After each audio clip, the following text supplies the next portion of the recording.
Priez-vous votre ange gardien? Savez-vous que lui demander et comment? D'ailleurs, combien de fois par jour l'invoquez-vous? Dans cette vidéo, la prière à l'ange gardien.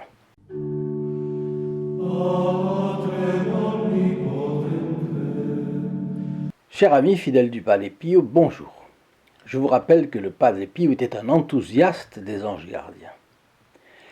Et aujourd'hui, j'ai ici deux livres très intéressants, qui sont ceux de Sienne et de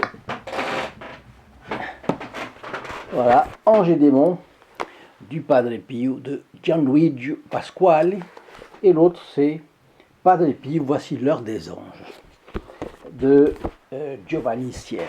Donc,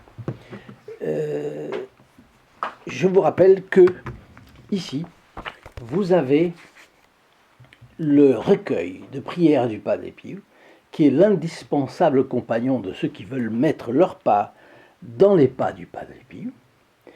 Et je vous signale qu'il y a une prière un peu plus longue que celle que je vais vous laisser là maintenant.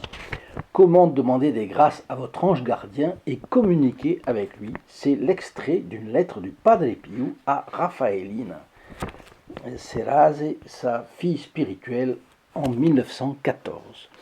Bien, je vous signale, je vous le rappelle, que ce recueil, si vous ne l'avez pas déjà, je vous l'offre, vous n'aurez à payer ni le livret, ni le port.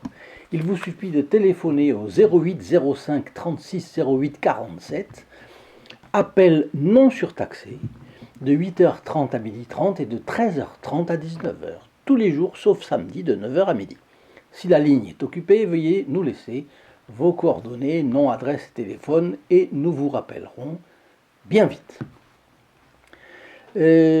Voyez qu'on n'a pas fini d'étudier les divers aspects de la dévotion du Padre Pio envers les anges, parce que les deux livres que je vous ai cités tout à l'heure, sont extrêmement intéressants, mais sont deux des 1000 livres qu'il y a sur le Padre Pio. Donc il y en a d'autres sur les anges, bien sûr. Le Padre Pio avait une dévotion extraordinaire envers les anges, et son ange gardien en particulier. Il exhortait tout le monde à avoir recours à l'intercession de son bon ange. Et nous allons apprendre quelle est la meilleure prière que nous pouvons lui adresser, à lui, notre céleste compagnon. Tant pour prier notre ange gardien que pour prier tous les anges du ciel. La prière la plus appropriée est la prière du Saint-Ange, comme on l'appelle. Cette prière résume les principales caractéristiques et actions des anges qui peuvent nous venir en aide. Il est bon de s'en rappeler, mais il est aussi toujours un excellent moyen d'essayer de discuter avec notre ange gardien, d'avoir un dialogue avec lui, une conversation, pour demander une protection, une grâce spéciale, confier nos difficultés, peut-être même pour confier notre angoisse. Au fond, pour nous décharger sur lui de notre angoisse. La conversation avec notre ange gardien nous apaisera, elle nous réconfortera, parce que le pire, c'est de rester seul avec son angoisse, avec ses problèmes. À travers l'ange gardien, Dieu nous pacifiera.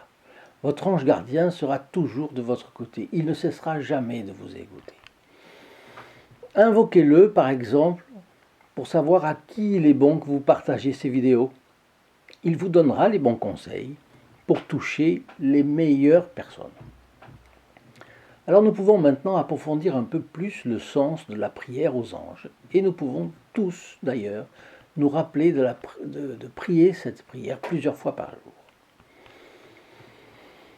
Saint ange du Seigneur, qui êtes mon gardien diligent, auquel la divine miséricorde m'a confié, éclairez-moi, protégez-moi, dirigez-moi toujours et gouvernez-moi, ainsi soit-il.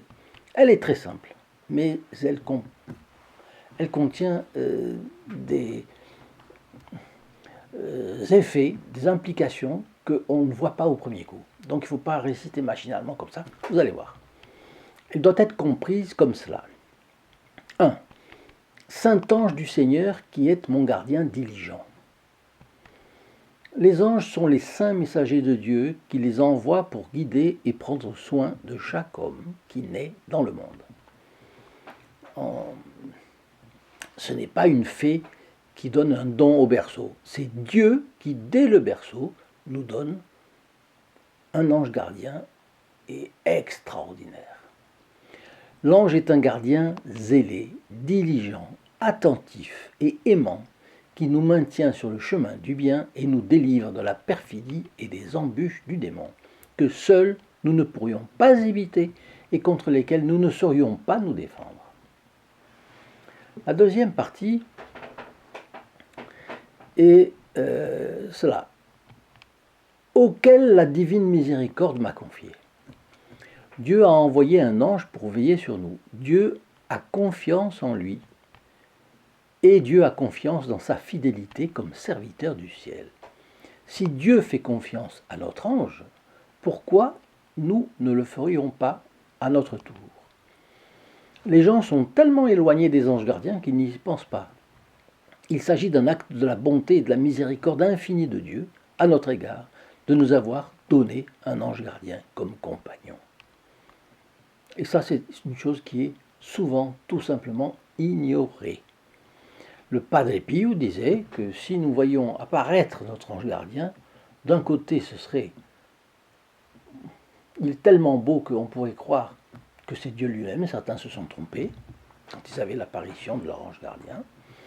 Deuxièmement, ce serait la personne qu'on verrait qui nous ressemble le plus dans nos bons côtés. C'est nous sans les défauts, vous vous rendez compte? Bon. Et certains se permettent encore à dire pourquoi Dieu a-t-il permis que ceci arrive, comment Dieu m'a-t-il fait cela, pourquoi Dieu m'a-t-il abandonné. Incroyable. Bon. Troisième terme de cette prière, éclairez-moi. Dans la dernière phrase de la prière, où il y a plusieurs demandes à l'ange gardien, nous demandons d'abord à notre ange de nous éclairer, d'enlever toute obscurité qui nous empêche de voir ce qui est bon et juste de faire. Parce qu'avec le péché originel, nous avons eu l'intelligence obscurcie et la volonté affaiblie. Eh bien, la première des choses, c'est de rétablir la notion de bien et de mal. Voilà la première fonction de l'ange gardien, de nous éclairer et de rétablir en nous la notion de bien et de mal, d'avoir la sensibilité de se rendre compte des choses. Qu'il nous apprenne à agir selon la volonté de Dieu et qu'il dissipe les ténèbres de l'ignorance qui éloignent nos cœurs de sa lumière. Ensuite, il y a cette demande, gardez-moi. Gardez-moi, ça veut dire, c'est la même chose que protégez-moi. Nous reconnaissons ici que nous ne pouvons pas nous défendre seuls et qu'il existe un certain nombre d'éléments maléfiques, comme les démons et leurs complices, qui feront tout pour nous perdre, pour perdre nos âmes. Nous ne sommes pas capables de nous battre seuls, et les anges sont nos véritables gardes du corps. Rappelez-vous une fois de plus que le Padre Pio disait que les démons étaient des molosses d'une férocité épouvantable. Mais ils sont attachés à une chaîne. Vous savez, ces fermes où il y a une chaîne tendue avec une deuxième chaîne qui coulisse sur la première et il y a un chien. Eh bien, c'est comme ça. Le diable est un chien féroce, mais il est attaché et il ne mord que celui qui s'approche.